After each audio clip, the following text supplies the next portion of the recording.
Hopefully आप सभी लोग बहुत अच्छे हैं, स्वस्थ हैं। Very good evening. Ranveer, Shivanshi, Priya, Narayan, Kamlesh, Nandini, Suman, Sudipa, Karan, Anurag, a very good evening.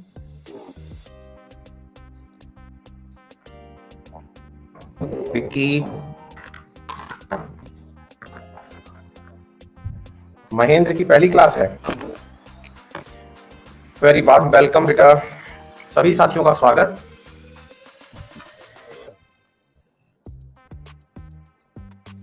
Akanksha, Abhijit,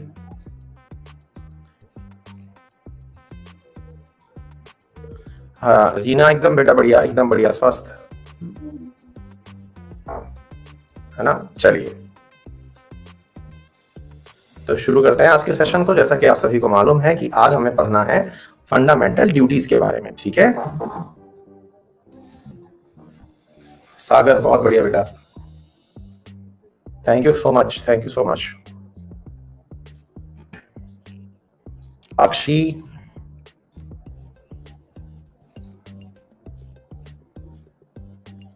Sherlock Holmes, please in the name of God मुझे विधानसभा और राज्यसभा को क्लियर कर दीजिए, कभी भी नहीं समझ पाया हूं, बहुत ट्राई किया। तो शेरलॉक होम्स एक आज मतलब शाम तक समझ जाओ, मतलब आज के सेशन में समझ जाओगे, नहीं तो कल डेफिनेटली समझ जाओगे भाई, क्योंकि संसद शुरू होने वाली है, उससे पहले आपको सारी जानकारियां मिल जाएंगी, चिंता मत करिए, ठीक है।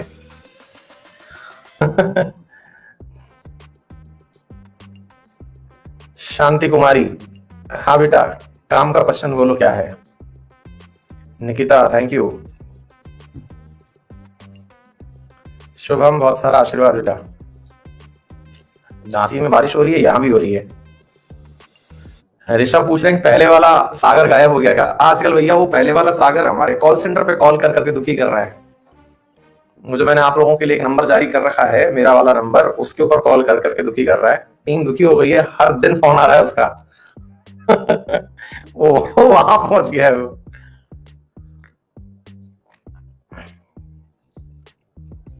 हाँ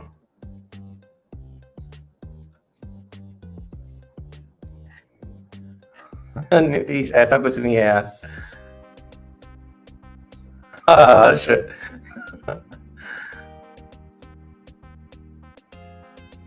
हाँ सागर नंदा, अब यहाँ तो उसका सब्सक्रिप्शन खत्म हो गया है।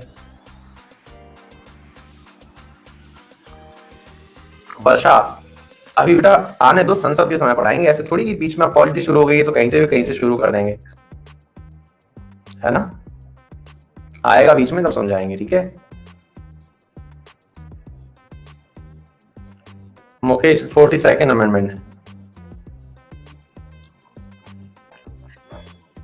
गुजरात में साइक्लोन, हाँ विश्व,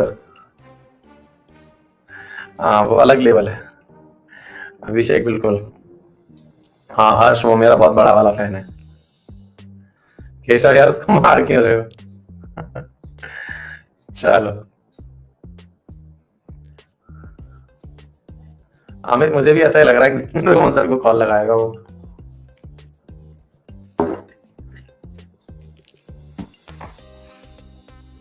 अच्छा हितेश, बहुत बढ़िया।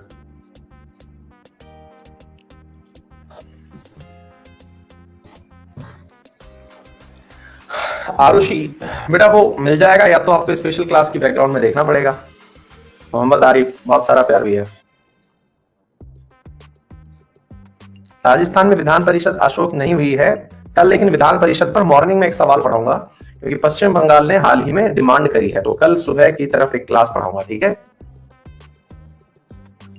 चलिए शुरू करते हैं। Rajasthani, thank you so much भाई। हाँ जी, तो हमारे सेशन में हमेशा की तरह शुरुआती 5 मिनट सबके हालचाल जाने जाते हैं, अपने बताए जाते हैं, 40 मिनट पढ़ते हैं, और फिर अंत में 5 मिनट जो है सबसे बतियाते हैं। ये हमारी क्लास का सिस्टम है, सिस्टम कह लीजिए, कन्वेंशन कह लीजिए, जो हम लोगों ने खुद से बनाया हुआ है, जिसको हम लोग फॉलो करते आए हैं। हाँ जी, तो आज हम पढ़ रहे हैं फंडामेंटल ड्यूटीज के बारे में। अब ये क्या होती हैं साहब, फंडामेंटल ड्यूटीज क्या हैं, इसके बारे में मैं आपको ऐसे समझाता हूं कि अपन ने एक बस की सवारी करी थी। अब ध्यान से सुनिएगा, मुश्किल से 10-15 मिनट का है फंडामेंटल ड्यूटी, 15 मिनट अधिकतम या 20 मिनट अधिकतम, है ना। 20 मिनट में इसको खत्म करके फिर पार्लियामेंट की यात्रा करेंगे। तो फिलहाल के लिए केवल इसको पढ़ लीजिए, है ना। फिर इसके बाद में जो जरूरी बातें हैं उसके मतलब इसमें कुछ ऐसा बताने का है नहीं, केवल आपको सीखना है। 20 मिनट का पार्ट है, इसको सुन लेते हैं, फिर अपन पार्लियामेंट का शुरुआत करेंगे। हाँ जी, तो हुआ क्या, आपको यदि याद हो तो मैंने आप लोगों को बताया था। देखिए साथियों, एक चीज जान लेना, इंडियन पॉलिटी इतनी वाइड है ना, इतनी वाइड है कि मैं अगर पूरा पूरा 4 महीने भी इंडियन पॉलिटी पढ़ाऊं तो खत्म ना हो पाए। आप ये बात भी जान लीजिएगा, है ना। 4 महीने तक जिस तरह से मैं पढ़ा रहा हूं उस तरह से अगर पढ़ाता ले गया तो 4 महीने में भी खत्म नहीं हो पाएगी, तो 4 महीने में भी खत्म नहीं हो पाएगी। लेकिन अपन लोगों को जो मोस्ट इंपॉर्टेंट पार्ट है वो पढ़ते हुए और जहां से मैक्सिमम सवाल पूछे जा सकते हैं वो खत्म करते हुए चलना है ना। तो आप लोगों से निवेदन है कि ये ना समझें कि एक एक आर्टिकल जो जहां से लिखा हुआ है, एक से लेकर के अंत तक जितने भी आर्टिकल हैं 350 के आसपास, वो सारे आर्टिकल आपको शब्द से बताए जाएंगे। वो ना तो आपके लिए सही है ना ही मेरे लिए सही है, क्योंकि मेरे को भी मेरी क्लासेस चलानी है और आपको भी एग्जाम देना है ना। तो पता चले कि मैं आपको एमए लायक नॉलेज दे दिया यहीं पर ही, तो वो लॉजिकल नहीं रहेगा। तो आप मेरे ऊपर ये जिम्मेदारी छोड़ें कि जो मोस्ट इंपॉर्टेंट पार्ट है, कोई ऐसी इंपॉर्टेंट चीज जो परीक्षा उपयोगी हो वो ना छूटे, ये हमारा सबसे महत्वपूर्ण कार्य होना चाहिए। बाकी तो साहब पॉलिटी ऐसी बात है कि मैं यूपीएससी के अंदर भी पढ़ाता हूँ, 4-4 महीने तक यूपीएससी में चलती है। तो ऐसा तो लेवल आप उम्मीद खुद के लिए ना करें कि भाई मैं पूरा की पूरा यूपीएससी का कंटेंट आपके साथ में शेयर कर दूं, है ना, क्योंकि वो आपकी जरूरत भी नहीं है, ठीक है ना। तो इसलिए आप सबसे निवेदन है कि आपकी जो इंपॉर्टेंट चीजें हैं वो खत्म हो जाएंगी और जो थोड़ी बहुत चीजें ऐसी बच जाएं वो अंत में मैं आपसे पूछ लूंगा कि हाँ भाई कोई इंपॉर्टेंट चीज बची गई हो तो वो बता दो, है ना बेटा। चलो आ जाओ, पेपर लायक जो चीजें हैं वो यहाँ से हो जाएंगी। चलिए सुनिए, हाँ स्टेट पीसीएस लायक भी यहाँ से हो जाएगा, होपफुली मैक्सिमम पोर्शन, है ना। चलिए सुनिए ध्यान से।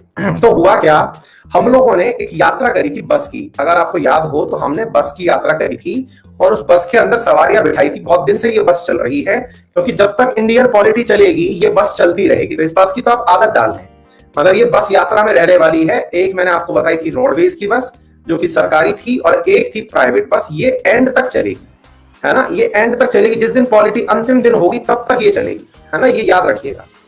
हुआ क्या कि आप लोगों ने प्राइवेट बस की सवारी कर ली थी। प्राइवेट बस की सवारी में बहुत सारी सुविधाएं दी गई थी।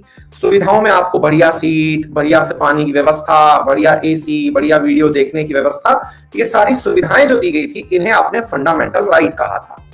कल हमने जब पढ़ा और कल तक हमने ये पढ़ लिया था कि इसमें जो बस के ड्राइवर और कंडक्टर हैं, जो यहाँ पर इसको चलाने वाले हैं, उन ड्राइवर और कंडक्टर्स के भी कुछ अधिकार हैं जिनको काम करने की आवश्यकता है। उनको हमने डीपीएसपी नाम दे दिया था, ठीक है। तो एक बस चल रही है, उस बस के अंदर फंडामेंटल राइट तो वो है जो यात्रियों को दी जाने वाली सुविधाएं हैं, और डीपीएसपी वो है जो कि ड्राइवर कंडक्टर्स हैं उनको क्या क्या करने चाहिए, उनके मैनुअल लिखे हुए हैं।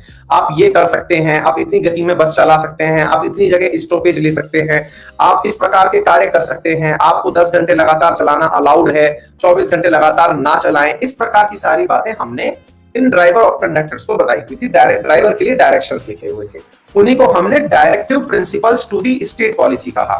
वर्तमान में ड्राइवर कंडक्टर कौन है हमारे यहाँ पर, केंद्र सरकार और राज्य सरकार। केंद्र सरकार और राज्य सरकार, इनके लिए डायरेक्शंस लिखे हुए हैं कि आप कैसे चला सकते हैं, किस प्रकार से आप सरकार चला सकते हैं, है ना। इस प्रकार से साथियों आप लोगों के सामने ड्राइवर कंडक्टर की बात लिखी हुई है, ठीक है, अच्छी बात है।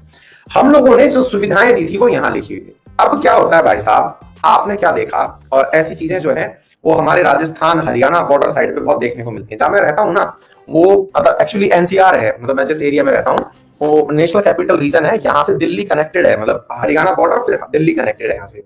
और यहाँ पे क्या होता है कि लोगों को ना बहुत पैसा मिल गया है, मतलब जमीनें बेच बेच के लोगों ने खूब पैसा कमा लिया, है ना। और हाँ, तो लोगों ने जमीन पैसा कमा लिया, तो यहाँ पे हमारे एनसीआर वाले रीजन में ऑडी बीएमडब्ल्यू ये दिखना बहुत कॉमन है, ठीक है।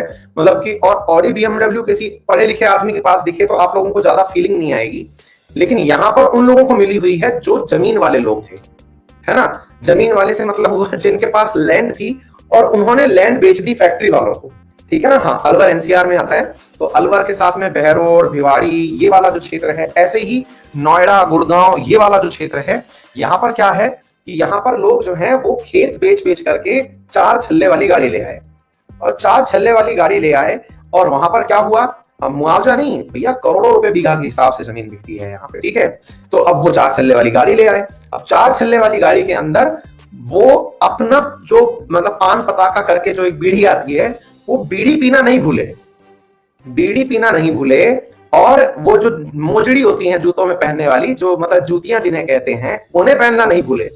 और जैसी आदत, जैसे मैं अभी आपको पास बैठ करके पढ़ा रहा हूं, तो मैंने आराम से ऊपर पैर बांध के बैठा हुआ हूं मैं।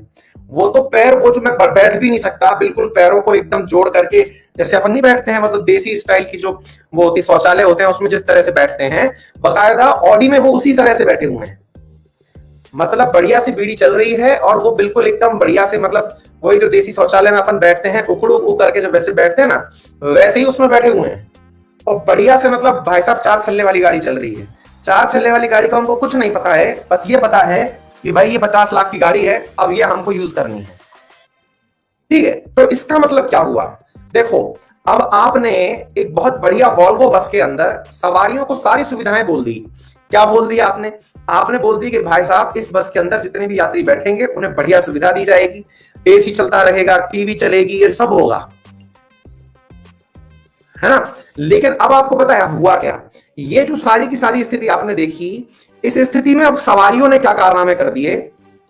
हाँ, ताऊ का पी रहा है ऑडी में, बिल्कुल, है ना, बिल्कुल। मतलब उसके पीछे भी वही, मतलब नेहा, रिंकी, पिंकी, सारे नाम लिखे हुए हैं ऑडी के पीछे भी, जैसे ट्रैक्टर की ट्रॉली के पीछे लिखे होते हैं, ऐसे हमारी यहाँ की ऑडियो के पीछे भी आपको लिखे मिल जाएंगे, नेहा रिंकी पिंकी दी गाड़ी, है ना, उस प्रकार से। मतलब अपने बच्चों, कई तो अपने मोबाइल नंबर लिख देते हैं, क्या ना। हाँ, मतलब बस अभी इतनी खैर है कि जगह मिलने पर साइड दी जाएगी, बस ये नहीं लिखा हुआ है। अच्छा, तो अब क्या हुआ, तो साहब ये सारी स्थितियों के साथ में यहां पर अब सवारियों को जो अपनी बस में बैठी थी, उन्होंने जैसे ही देखी कि बढ़िया बस है और बढ़िया बस में बढ़िया कुशन लगा हुआ है, गद्दी लगी हुई है, अब गद्दी के साथ क्या किया कि यार इस गद्दी का बस में लगा लगा क्या इस्तेमाल करेंगे, तो चलिए गद्दी फाड़ते हैं, है ना। ये बिल्कुल वैसी चीज हो गई कि आपने, सरकार ने, मतलब आपने प्राइवेट बस करी। और यहां पर क्या हुआ, एक विद्यार्थी हैं राहुल कुमार, वो कह रहे हैं कि कंफ्यूज, डिडंट अंडरस्टैंड। हाँ, तो राहुल बेटा तुम्हारे मतलब की बात नहीं है ये, तुम थोड़े बड़े लेवल के हो, है ना, तो ये औरों को समझ आने के लिए बातें हैं बेटा।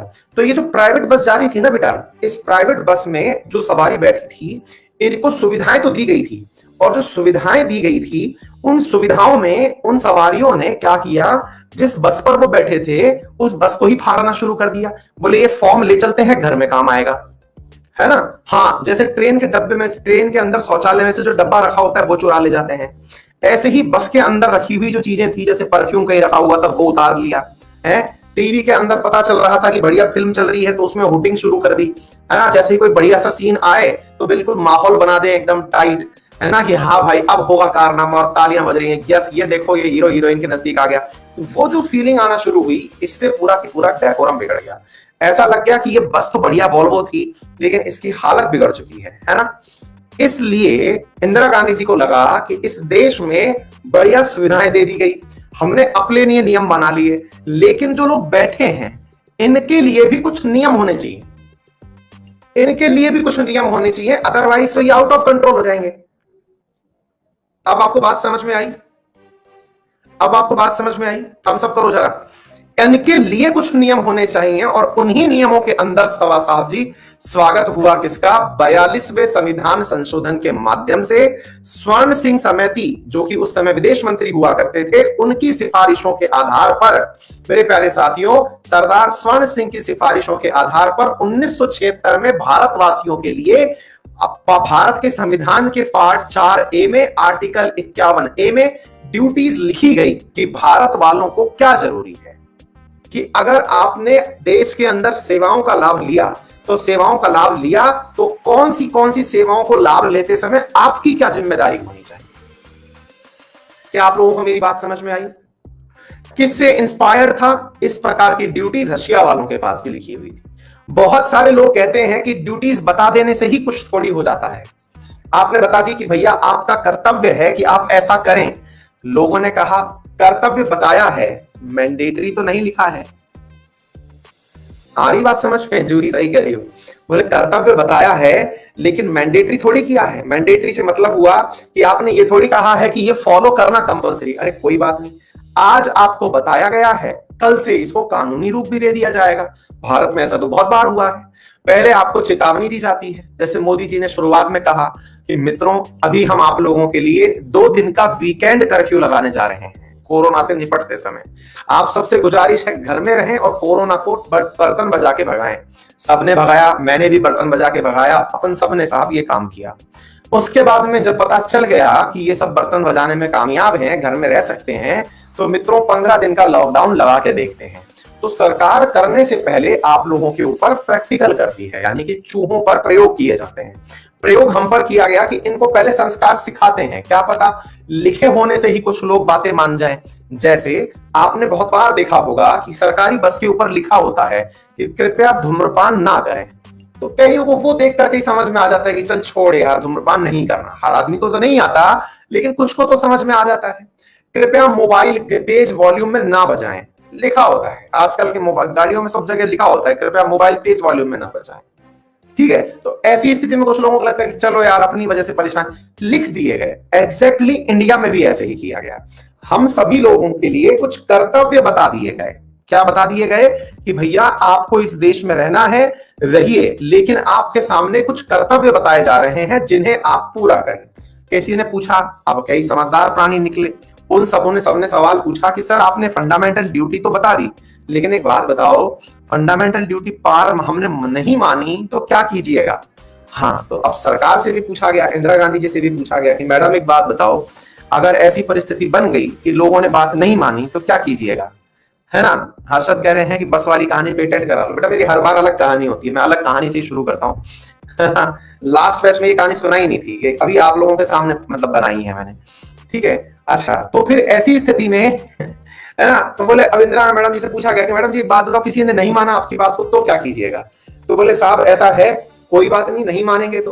बोले मैडम कोई शिकायत विकायत करने का जुगाड़ रखिएगा, मतलब इन लोगों को सजा दिलवाइएगा। बोले नहीं, सजा तो नहीं दिलवाएंगे, क्योंकि लोग जो हैं इसका मिसयूज बहुत कर लेंगे। जैसे मान लीजिएगा कि आपने पहली ड्यूटी लिखवाई, to abide by the constitution and respects its ideal and institutions, national flag and national anthem.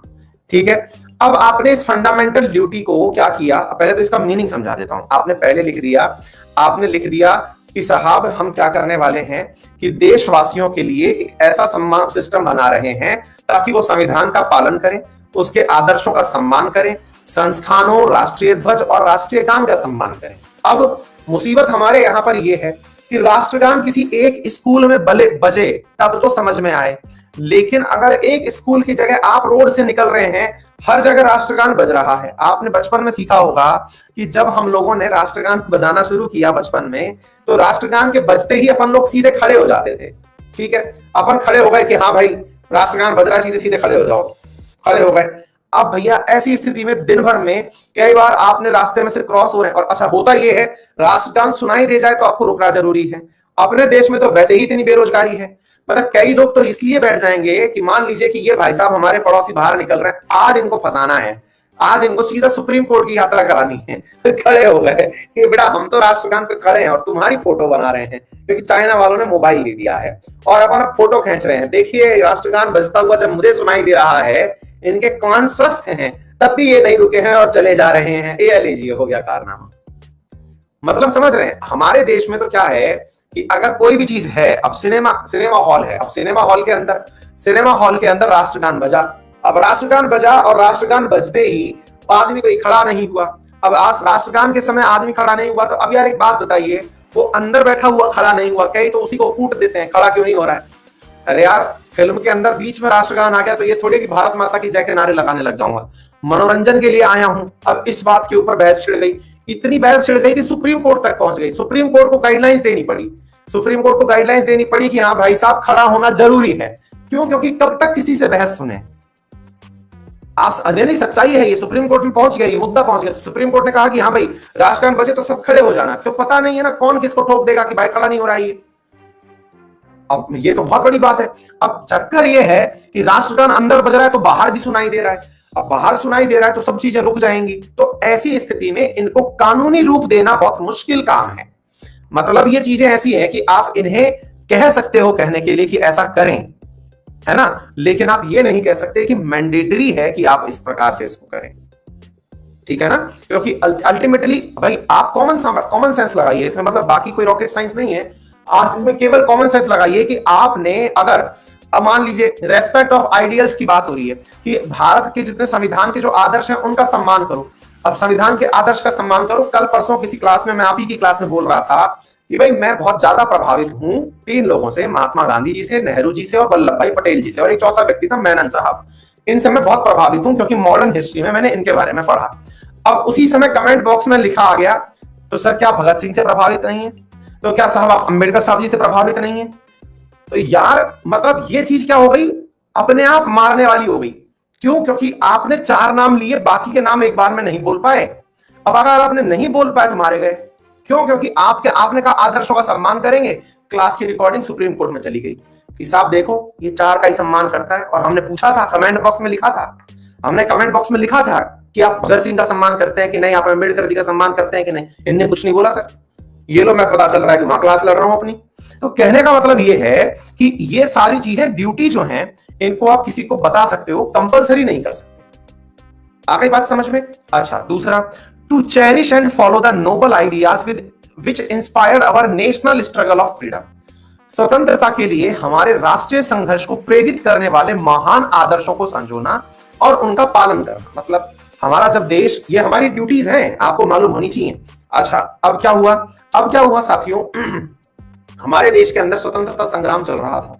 स्वतंत्रता संग्राम के समय बहुत सारे महान आदर्श, अब महान आदर्शों में अभी मैं एक अमित शाह जी का वीडियो देख रहा था जो काफी ज्यादा वायरल हो रखा था, और उसमें यह था कि वो कह रहे थे कि 1857 की क्रांति को यादगार बनाने में बाबा क्या नाम है उनका, वीर सावरकर जी का बड़ा योगदान है।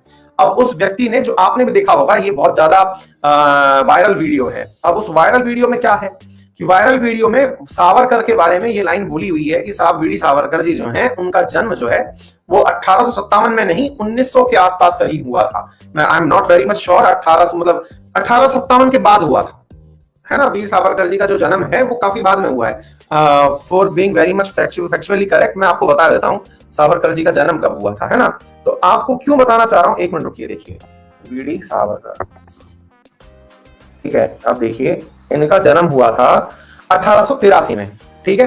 1883 में इनका जन्म हुआ था, 83 में जन्म हुआ, और अमित शाह जी कह रहे हैं कि 1857 की क्रांति को मतलब यादगार बनाने में सावरकर जी का बड़ा योगदान है। अब भाई साहब इसके ऊपर गजब मीम बन गए कि 1857 की क्रांति को यादगार बनाने में 1883 में पैदा हुए व्यक्ति का क्या योगदान है। अब ये है हमारा अल्प ज्ञान, और व्हाट्सएप यूनिवर्सिटी को बस इतना ही दिमाग चाहिए, है ना। व्हाट्सएप यूनिवर्सिटी को इतना ही चाहिए। मैं अमित शाह जी को डिफेंड नहीं कर रहा हूं, लेकिन फैक्चुअली मैं आप लोगों को भी करेक्ट कर देता हूं, और वो ये है कि 1857 की क्रांति एक स्वतंत्रता संग्राम था। ये भारत में किताब लिखने वाले वीर सावरकर ही थे। 1857 की क्रांति के साथ में क्रांति शब्द ही यूज नहीं होता था। 1857 की क्रांति के साथ में कभी ये केवल एक मतलब सैनिक विद्रोह कंसीडर किया जाता था, ठीक है। एक सैनिक विद्रोह कंसीडर, सेपॉय म्यूटिनी कहा जाता था। इसे कभी स्वतंत्रता संग्राम नाम ही नहीं दिया गया। स्वतंत्रता संग्राम नाम से वीडी सावरकर जी ने पुस्तक लिखी, उस पुस्तक के अंदर इन्होंने यह शब्द लिखा, कौन सा? 1857 की क्रांति, मतलब देश का पहला स्वतंत्रता संग्राम। ये उनके द्वारा लिखी गई किताब थी, और उसका नाम भी देखो, मैं प्रॉपर 1857 के बारे में जो क्रांति शब्द था ना, वो शब्द इन्हीं ने ही यूज किया था भारत में। और इतनी ज्यादा वायरल हुई थी इनकी किताब कि इस वायरल किताब के ऊपर इंडिया में रोक लगा दी गई थी। मतलब देश में इलीगल रूप से इस किताब का व्यापार हुआ करता था। मतलब ऐसा हो गया था कि ये किताब एक जगह से दूसरी जगह जब पहुंचाई जाती थी तो ये छुपा छुपा करके पहुंचाई जाती थी। अब वो किताब का मुझे टाइटल एग्जैक्टली याद नहीं आ रहा है, लेकिन था 1857 फ्रीडम स्ट्रगल, है ना। एक मिनट रुकिए, लग जाइए, बता ही देता हूं, उस किताब का नाम ही बता देता हूं मैं आपको, एक मिनट रुकिए। हाँ, the Indian war of independence, इस नाम से मेरे प्यारे साथियों पुस्तक लिखी हुई थी इनके द्वारा, ठीक है ना। 1909 में प्रकाशित हुई थी, और ये इंडियन वॉर ऑफ इंडिपेंडेंस नाम से पुस्तक थी जो इनके द्वारा लिखी गई थी, ठीक है। इंडियन वॉर ऑफ इंडिपेंडेंस, देखिए मैं इसकी फोटो भी दिखाता हूं आप लोगों को। अब ये किताब के बारे में कंटेंट है, और ये कंटेंट है, देखिए मैं दिखाता हूं आपको, आप इसे देखें। तो ये चीजें हमको क्या इंडिकेट करती हैं? ये हमको इंडिकेट करती हैं कि 1857 की क्रांति, मतलब ये किताब इतनी वायरल किताब थी साथियों, मतलब उस समय पढ़े जाने वाले किताबों में सबसे ज्यादा वायरल किताब थी वीर सावरकर जी की, the Indian war of independence 1857। आ गई बात समझ में? क्लियर? इस प्रकार से चीजों को पढ़िए। ये क्यों डाली गई जब इन पे कोई सजा नहीं है? ये क्यों डाली गई जब इन पे कोई सजा नहीं? क्या लिख रहे हो नारायण? बेटा एक बार में रिपीटेटिव काम मत करो नारायण, है ना? फिर देख लो तुम्हारे खिलाफ ही यहाँ पे भारत छोड़ो आंदोलन लगने लग गए, है ना? मतलब मान जाओ बेटा, है ना? तो आपको बात समझ में आ गई मैंने क्या कहा? हाँ, ये हिंदी में भी है बेटा, और ये किताब जो है इतना, ये वायरल कंटेंट था उस समय का, ठीक है? अच्छा, तो आपको मुद्दा समझ में आ गया? तो 1909 के अंदर किताब लिखी गई थी 1857 के बारे में, जिसके कारण 1857 आज हम लोग क्रांति के रूप में पढ़ते हैं, इंडियन वॉर ऑफ इंडिपेंडेंस के नाम से इसे पढ़ते हैं, ठीक है? लेकिन वायरल बनाने वालों को तुरंत वायरल बनाया गया और कहा क्या गया कि देख लीजिए ये तथ्यात्मक त्रुटि है। अब हमारे देश में ये वाला जो कार्य है ना, राष्ट्रीय संघर्ष को प्रेरित करने वाले महान आदर्शों को संजोना और पालन करना, आज उल्टा हो रहा है। क्या हो रहा है? पार्टी में बांट दिया गया है। बीजेपी प्रयास कर रही है कि साहब ने पटेल जी को तो अपनी टीम में ले ही लिया है। पटेल जी कुछ दिन बाद आने वाली पीढ़ियों को पता चलेगा कि वल्लभ भाई पटेल जो है वो भाजपा के कार्यकर्ता थे। कुछ दिनों बाद महात्मा गांधी भी धीरे धीरे से जो है वो भाजपा के कार्यकर्ता हो जाएंगे, है ना? तो ये धीरे धीरे वो चल रहा है कि भाई क्या किया जाए, आदर्शों को संजोने के नाम पर आदर्शों को जोड़ने की बातें चल रही हैं। अच्छी बात है, लेकिन उनको अपमानित मत करिए। जो लोग अभी हैं ही नहीं उनके खिलाफ कुछ मत बोलिए। तो ये फंडामेंटल ड्यूटी है कि आप अपने देश में जो भी आपके देश को बनाने में योगदान रखने वाले लोग रहे हैं उन्हें कम से कम आप सम्मान दीजिए, है ना? Uphold and protect the sovereignty, unity and integrity of India, मतलब यह हुआ भारत की संप्रभुता, एकता और अखंडता को बनाए रखना। अब ये फंडामेंटल ड्यूटी है। अब आपने कहा कि सर मुझको कैसे पता कि मैं एकता और अखंडता बनाए रख सकता हूं? भाई आप ऐसा कोई कार्य मत करिए जिससे कि देश के अंदर लड़ाई हो, भाईचारा बचा रहे। अब आप पूछेंगे सर कि अगर मान लीजिए कि मेरी पड़ोसी से लड़ाई होगी तो ये कहां कंसीडर करोगे? और पड़ोसी से लड़ाई हो गई तो सर फिर तो ये जो एकता वाली बात है ये गड़बड़ कर गई। तो अपने देश में स्पष्टीकरण का अभाव है, इसलिए ये चीज केवल व्यवहारिक रूप से बताई गई कि आप देश में संप्रदायवाद मत फैलाइए, क्षेत्रवाद मत फैलाइए, भाषावाद मत फैलाइए, जातिवाद मत फैलाइए, ताकि आपके देश के अंदर एकता स्थापित रहे, है ना? तो ये धीरे धीरे जैसे जैसे देश लिटरेट होगा लोगों तक ये बातें पहुंचती जाएंगी। देश की रक्षा और राष्ट्रीय सेवा प्रदान करने के लिए जब ऐसा करने के लिए कहा जाए, अब जैसे मान लीजिए आपको मालूम है इजराइल के अंदर ऐसा कोई भी व्यक्ति नहीं है ना? इजराइल में ऐसा कोई भी व्यक्ति नहीं है जो वयस्क हो और इजराइल की सेना में ना हो, है ना? इजराइल में मतलब क्या हो, वयस्क हो और इजराइल की सेना में ना हो। वहां पर सब इजराइल की सेना के अंदर कार्य करते हैं। अब कल को मान लो इंडिया पर आपदा आ जाए, अब हाँ सारे लोग इजराइल की सेना के अंदर हैं, ठीक है ना? वयस्क का मतलब क्या होता है? अभी एक बालक पूछता है, वयस्क का मतलब अडल्ट होता है, ऋषि का, ठीक है? अडल्ट मतलब 18 साल से ऊपर का, है ना बेटा? तो ऐसी स्थिति के अंदर यहां पर हाँ, और फिर महिलाओं के लिए भी है ये वाली बात, तो महिलाओं को भी उसमें मतलब ये ऐड किया हुआ है, ठीक है? साउथ कोरिया के अंदर भी है। साउथ कोरिया में तो इस बात के ऊपर इतना विरोध होता था, मतलब कई लोग, उनके यहाँ तो कंपलसरी मिलिट्री सर्विस है।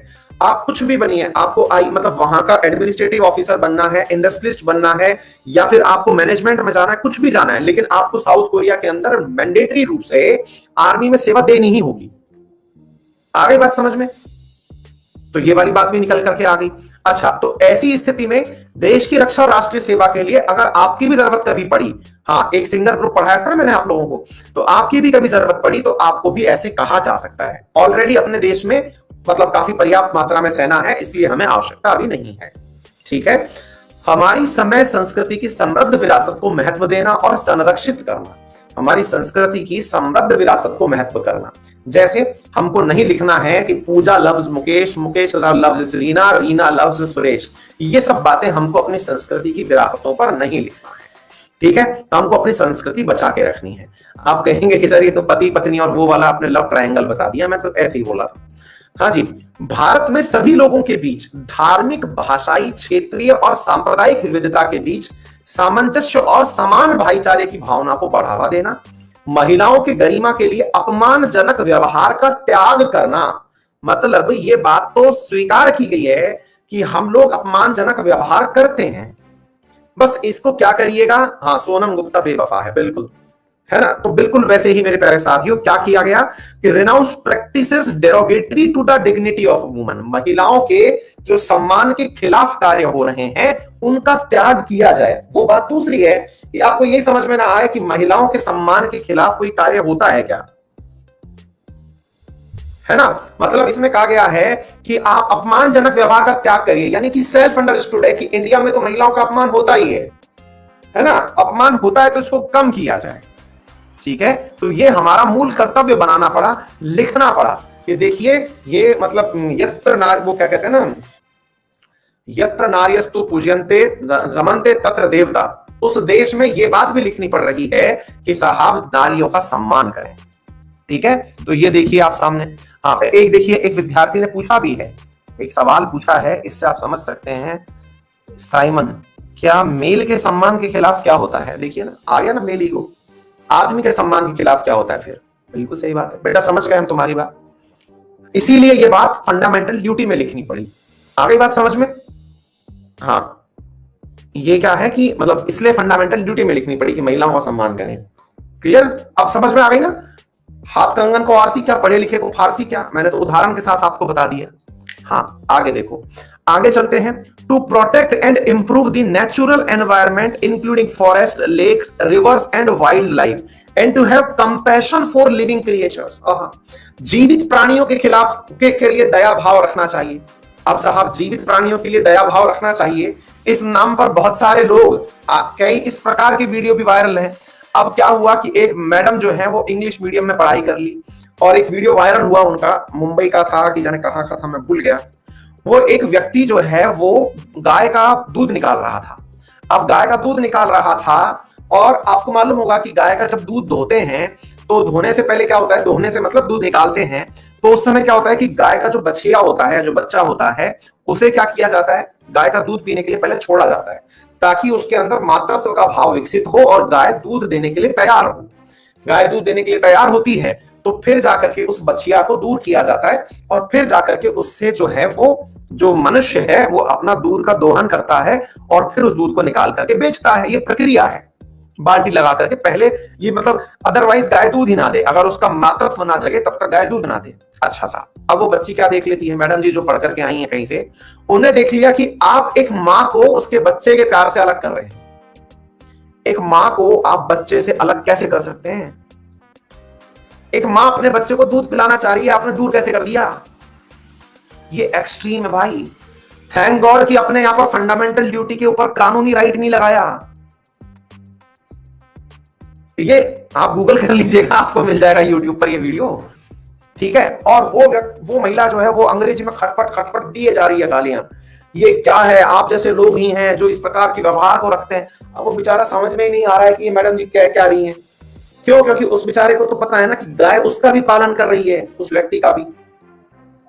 क्यों? अब आप सोच के देखो कि गलती से अपने देश में ये चीज कानूनी रूप लेकर के आ जाए, मैं कह रहा हूं सुप्रीम कोर्ट ताला लगा के छुट्टी पे चली जाए, ग्रीष्मकालीन अवकाश में जजेस जो हैं वो अंडरग्राउंड हो जाएं, इतने सारे केस आ जाएं, इतने सारे केस आ जाएं भाई साहब। हैं इंडिया के जो नॉन वेजिटेरियन है वो तो मतलब पूरी तरह से मतलब खटिया पर पड़ जाएंगे ओढ़ करके कि भैया फिर खाएं क्या? भाई कुछ तो खाना पड़ेगा ना, सब लोग वेज खा लेंगे तो फिर मुसीबत नहीं हो जाएगी?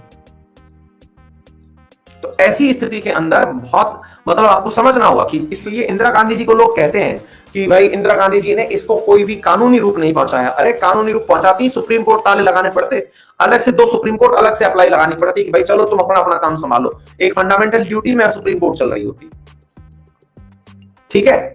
हाँ, वैज्ञानिक स्वभाव मानवतावाद को विकसित करने के लिए जांच और सुधार की भावना रखना।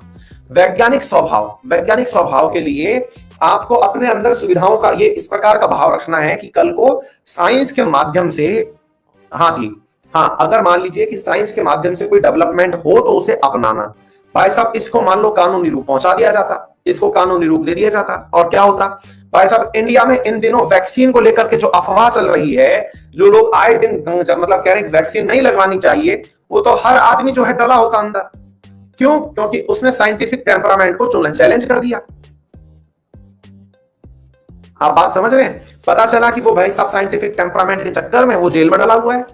उसने तो इसलिए मना किया कि भाई साहब मेरे इंजेक्शन का दर्द होगा। बोले तू साइंस के खिलाफ खड़ा है, चल अंदर।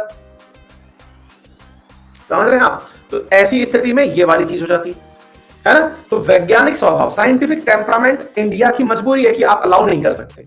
सार्वजनिक संपत्ति की सुरक्षा करना और हिंसा को त्यागना, मतलब समझिएगा, एब्ज्यूर वायलेंस, हिंसा को त्यागिए। मतलब अभी आप हिंसक हैं, उसे छोड़िए। अभी आप हिंसक हैं, उसे आप छोड़िए। तो फिर अगर हिंसा को छोड़ने की आप बात कर रहे हैं, सार्वजनिक संपत्ति की सुरक्षा, अब ऐसी स्थिति में तो बेचारी पॉलिटिकल पार्टी बेरोजगार हो जाए। पॉलिटिकल पार्टी कहें कि यार गजब बात है, फिर हम धरना प्रदर्शन कैसे देंगे? जब तक सरकारी बस नहीं जलाई, 2 थाने फूके नहीं, टायर जलाए नहीं, 2-4 की दुकान नहीं तोड़ी, तब तक तो भाई साहब धरना ही नहीं लगता, कोई सीरियसली नहीं लेता। सरकार रिजर्वेशन ही नहीं देती तब तक। मराठा सिर पकड़ के बैठ जाते कि यार हमको रिजर्वेशन कैसे मिलेगा जब तक हम 4 बस नहीं जलाएंगे। हमारे यहाँ के गुजर नाराज हो जाते, कहते कि पटरी नहीं उखाड़ेंगे तब तक रिजर्वेशन कैसे मिलेगा। गजब आदमी हो यार तुम, अजब हो। मतलब हम पटरी उखाड़ेंगे, रास्ते में बैठेंगे तब रिजर्वेशन मिलेगा। सरकार सुनती थोड़ी है। हिंसा, पहले हिंसा जरूरी है। हिंसा परमो धर्म, कौन कह रहा है अहिंसा परमो धर्म? ये ए आगे से हट गया, ये तो ले में आ गया बस। तो मतलब सार्वजनिक संपत्ति की सुरक्षा करना, यदि इसको आपने फंडामेंटल ड्यूटी से आपने कहा कि नहीं साहब इसको कंपलसरी कर दीजिए, आ गए, तो ऐसी स्थिति के अंदर फिर तो दिक्कत हो जाएगी, भारत में बहुत लोग बेरोजगार हो जाएंगे। तो सरकार ने कहा भैया देखो निवेदन है, हाँ हमारे यहाँ पे राजस्थान में गुजर आंदोलन जब होता है भाई साहब, हमारे यहाँ पे एकदम सिंपल सा है, गुजर आंदोलन का टाइम फिक्स है हमारे यहाँ पे। मेरे बहुत सारे मित्र हैं और वो मतलब गुजर ही है और बहुत बहुत प्यारे लोग हैं, और वो उनका सिंपल सा सीन है, बोले सर फसल कट जाएगी और अगर सरकार ने 3-2-5 किया, करौली से होकर जा रही है रेलवे लाइन, जाके बैठ जाएंगे खटिया डाल करके, बढ़िया घाट की राबड़ी खाएंगे और अपने जाके डल जाएंगे। ठीक है, हाँ बिल्कुल, जाके रोड पटरी बैठ जाएंगे, कोई दिक्कत नहीं है। ये कॉमन है, बहुत सारे परीक्षाएं कैंसिल हुई हैं इस चक्कर में, दिल्ली मुंबई का ट्रैक रुक जाता है। ठीक है, तो ये समझ में आ गया, तो ये हो गया। तो ये साहब हमारे देश में मतलब समझाइश की जा सकती है, कंपलसरी नहीं की जा सकता। व्यक्तिगत और सामूहिक गतिविधि के सभी क्षेत्र उत्कृष्टता के लिए प्रयास करना, ताकि राष्ट्र निरंतर प्रयास और उपलब्धि के उच्च स्तर तक बढ़े। ये बिल्कुल आदर्शवादी बातें हैं। आदर्शवादी बातें ये हैं कि देखिए देश की तरक्की के लिए आप व्यक्तिगत रूप से प्रयास करें, सामूहिक रूप से प्रयास करें। लोगों ने कहा देखिए सर बात आपकी ये तो समझ में आती है कि मैं इंडिविजुअली तरक्की करूं, पड़ोसी की तरक्की क्यों करवाऊं? हमारा मूलभूत सिद्धांत छीन लोगे आप, क्यों करवाऊं मैं सामूहिक तरक्की? अब कल को मान लो कि ये रूल बन जाए, कंपलसरी हो जाए, और आपको पूछा गया कि अंकित अवस्थी तुम तो बढ़िया तरक्की कर गए गुरु, तुम्हारा पड़ोसी गरीब रह गया, चलो तुमको अंदर डाल देते हैं। क्यों? क्योंकि तुमने सामूहिक गतिविधि का इस्तेमाल नहीं किया, तुम व्यक्तिगत पे रह गए। तो ऐसी स्थिति में आपके बीच में टेम्परामेंट विकसित किया जा रहा है कि आप इस प्रकार से कार्य करें कि सबका उत्थान हो, है ना, सर्वजन सुखाय सर्वजन हिताय, यानी सबका सुख हो सबका भला हो, इस प्रकार का देश बनाइए आप। अभिभावकों द्वारा कहा गया कि अभिभावकों को उनके बच्चों को 6 से 14 वर्ष की आयु के बीच में शिक्षा के अवसर प्रदान करने के लिए यहाँ क्या करना होगा? अपॉर्चुनिटी प्रोवाइड करिए एजुकेशन। पेरेंट के लिए कहा गया कि देखो हमने 86th कॉन्स्टिट्यूशनल अमेंडमेंट के माध्यम से बच्चों के लिए क्या कर दिया है? हमने 86th कॉन्स्टिट्यूशनल अमेंडमेंट के माध्यम से 6 से 14 साल के बच्चों के लिए एजुकेशन फ्री तो कर दी है, लेकिन आप अपनी ढकेल पर पानी पतासी के जो पानी पतासी जो बनाने वाला जुगाड़ है उसमें बच्चे को खड़ा मत कर लेना। तो आप अपना टेम्परामेंट विकसित करिए कि सरकार ने काम शुरू कर दिया है, आप भी बच्चे को भेजिए। पता चल रहा है कि वो वहां पर पानी पतासे के पतासे तल रहा है ना, तो बोले इस प्रकार का कार्य रोकिए और बच्चों को भेजिए। इसको आप कंपलसरी तरीके से तो मत मानिए, लेकिन अपना टेम्परामेंट विकसित करिए। तो उम्मीद है आप लोगों को बहुत ही शानदार तरीके से सारी बातें समझ में आ गई होंगी कि क्यों फंडामेंटल ड्यूटी हमारे लिए जरूरी है और क्यों इन्हें लीगल नहीं बनाया गया। ठीक है बेटा, क्लियर? तो फंडामेंटल ड्यूटी 11 है, 11 की 11 आपको समझ में आ गई होंगी। पेपर में सवाल कैसे पूछ लिया जाता है, वो आपको 4 ऑप्शन देके पूछ लेता है कि इनमें से कौन सी फंडामेंटल ड्यूटी नहीं है। तो आपने जितनी भी कहानियां सुनी ना, अब इससे आपके दिमाग में एक पिक्चर बन गई है कि अच्छा कि ये फंडामेंटल ड्यूटी है। अब एक विद्यार्थी ने पूछा कि ये डाली ही क्यों गई? फिर ये बात भी एकदम सही है, जब इतनी ही दिक्कत थी तो फिर डाली ही क्यों गई? बेटा ये बिल्कुल वैसी ही बात है कि ज्यादा रोटी खाने से आदमी को नींद आती है, लेकिन इसका मतलब ये थोड़ी कि रोटी खाई ही नहीं। बात समझ रहे हैं आप भाई? ज्यादा कोई भी चीज खाने से अति सर्वस्व वर्जते, लेकिन इसका मतलब ये थोड़ी है कि वो भोजन ही ना करे। है। ज्यादा खाना खाने से मेरे जैसे लोग बैठ नहीं पाते, क्योंकि उनका पेट इतना आगे आ जाता है कि फिर वहीं बैठते हैं, क्लास ही नहीं पढ़ा पाते।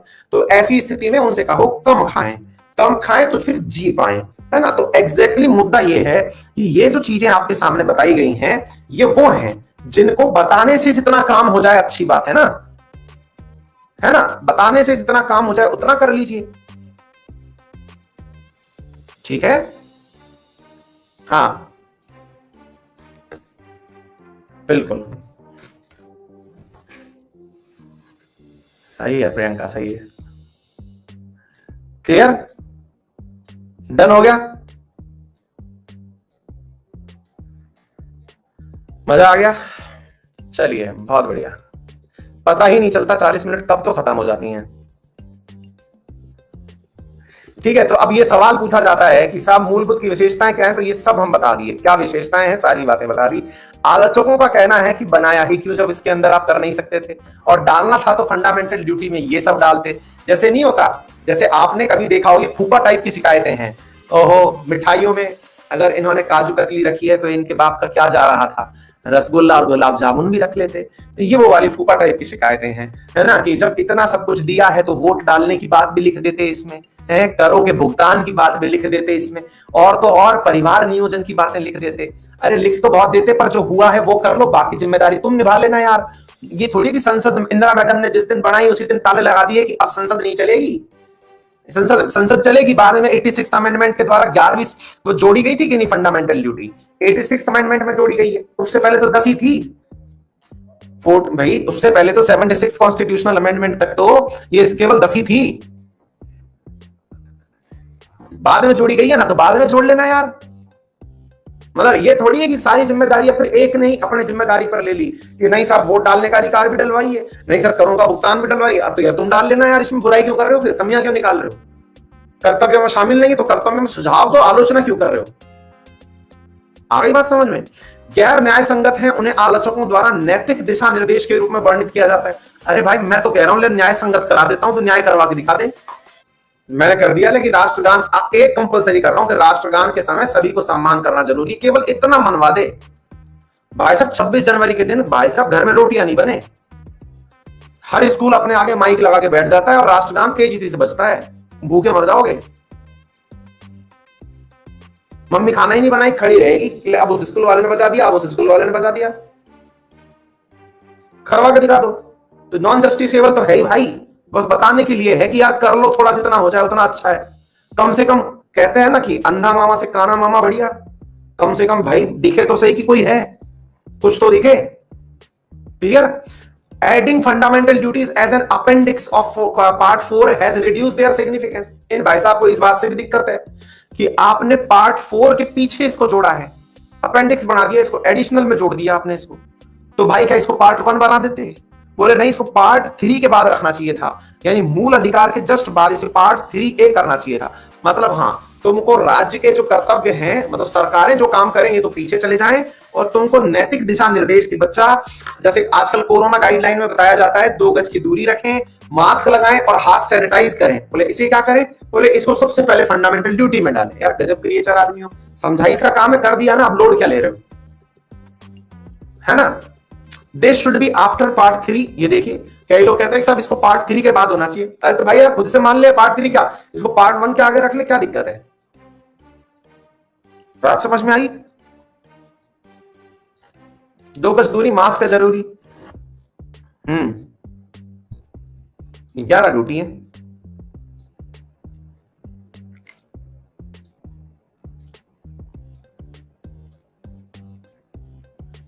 बेटा सौबक 0 से 6 लिखा हुआ है डीपीएसपी में अब, है ना। ये पंचायत में पढ़ाएंगे अमित, पंचायत जब पढ़ाएंगे तब। शिखर, बहुत सारे कानूनों के माध्यम से डीपीएसपी को चलाया जाता है। विष्णु,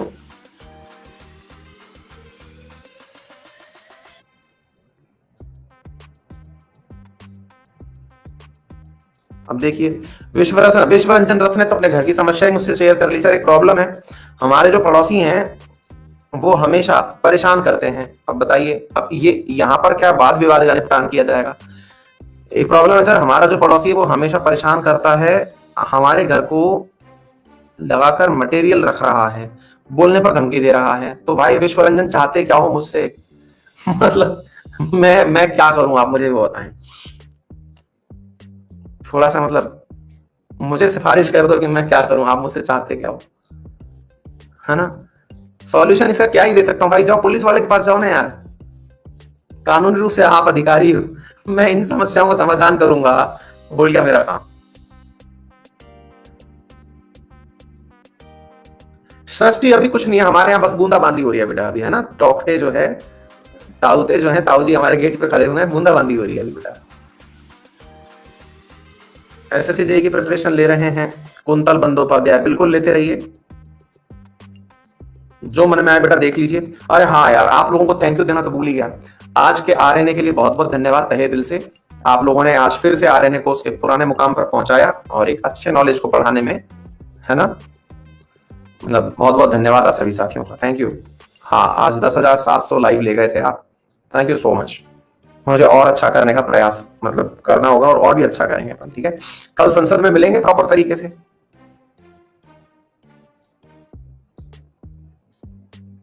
ऋषि का अन अकेडमी पे पहली बार, वो भी आपसे अपना नाम सुन के बहुत अच्छा लगा, आप मेरे फेवरेट है, थैंक यू सो मच बेटा, गॉड ब्लेस यू। ताऊ जी, इमानुअल मैक्रोन ताऊ जी झांसी में बरस रहे हैं, सही है, चलिए बहुत बढ़िया। आरएनए आप ही लोगों के प्रयासों से अच्छा होता जा रहा है और अच्छा करेंगे। एक्चुअली मैंने इसीलिए उसमें से वो वन लाइनर क्वेश्चंस का मामला थोड़ा अलग कर दिया था, ताकि उन लोगों को दिक्कत ना हो जो वन लाइनर ही सुनने के लिए आना चाहते थे। बिल्कुल दिया जाता है अपेक्षा, उन्हें वेतन भी दिया जाता है। Shivanshi thank you so much बेटा। Hardik Vaghela thank you so much. Harihar बहुत बढ़िया, बहुत बढ़िया भैया।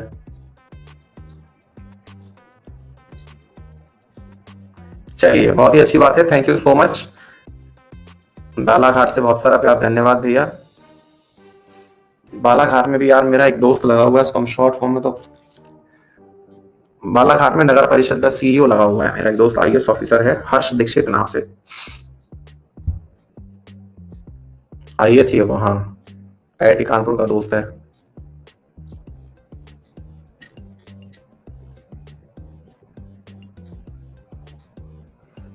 चलिए, thank you so much, see you in the next class, bye bye.